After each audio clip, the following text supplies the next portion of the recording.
about using acetone to remove nail polish, and does it prevent your nails from growing and all of that. And I do use 100% acetone. Here's the acetone that I use right here. It's 100% acetone. That's what I use on my nails. I don't have any problems with my nails growing, as you can see. So I'm going to tell you my method that I use to kind of try to counteract some of the destructive nature that acetone has. I'm going to add some squalene. I've talked about this before. This is just basically a derivative of olive oil. It's very nourishing. It's clear. I'll put the link to where I buy this from to get it affordably. So that's what I use also to add some moisture. And then I usually use a really cheap nail polish that I'm going to apply quickly to my nails to remove the old polish. So basically what I typically do is I take my acetone,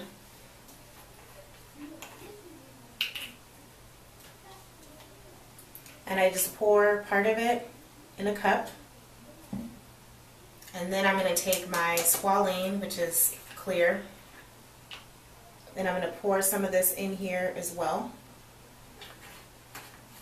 just so I can get some nourishment. Okay, and then what I'm going to do is just take a clear coat of polish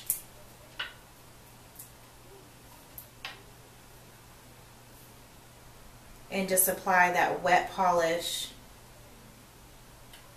on top of my nail. And basically what this does is when the nail polish remover removes the old polish, the new polish, it takes the old polish off with it. And that's just a really quick way to get the polish off. Okay, so that's the top nail right there. I just quickly removed polish from these three nails right here. I'm going to go ahead and finish these. And I'm just, like I said, I'm going to add that fresh coat of polish. And basically this is just a trick that I use to get that old polish off. I'm just going to take one of my little cotton pads, put that mix of the acetone and the squalene. And if you don't want to use squalene, you can just use vegetable glycerin that you can get from the beauty supply store. People put glycerin in their hair. It's that same clear glycerin. You can use that also to counteract the drying effects of acetone. That's a tip that I got from one of my subscribers, actually. So then I started using the squalene a few months ago, and I really, really liked that effect.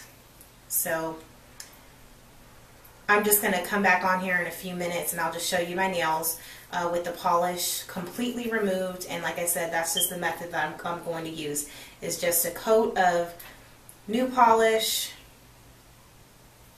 and then I'm just going to use my soaked cotton pad to just quickly remove the polish. And you know, I like to use acetone because I do tend to do elaborate nail art, and I usually like to let my manicure last, you know, anywhere from 2 to 3 weeks. So I do put a lot of coats of polish on, and for me, the quote-unquote non-harsh alternatives to acetone, they just don't work. It just takes way too long for me to get the polish off, and I just don't have that type of time. I'm also going underneath the bottom of my nail because, as many of you know, I also put polish underneath my nail as well.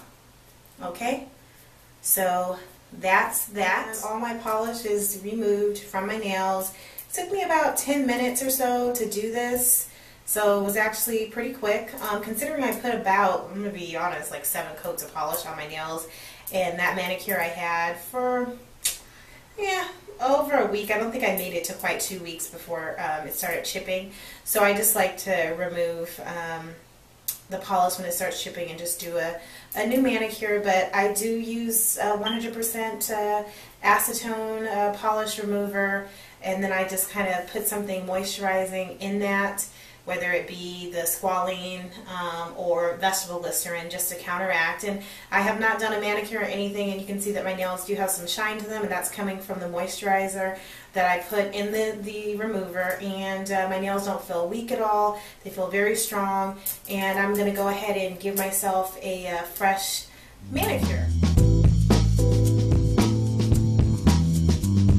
They're all washed and ready to go. So what I'm going to do is and I'm just going to clean underneath.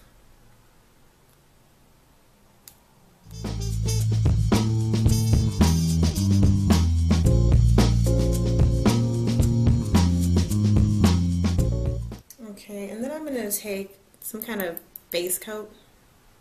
This is just the extra garlic base coat. I'm just going to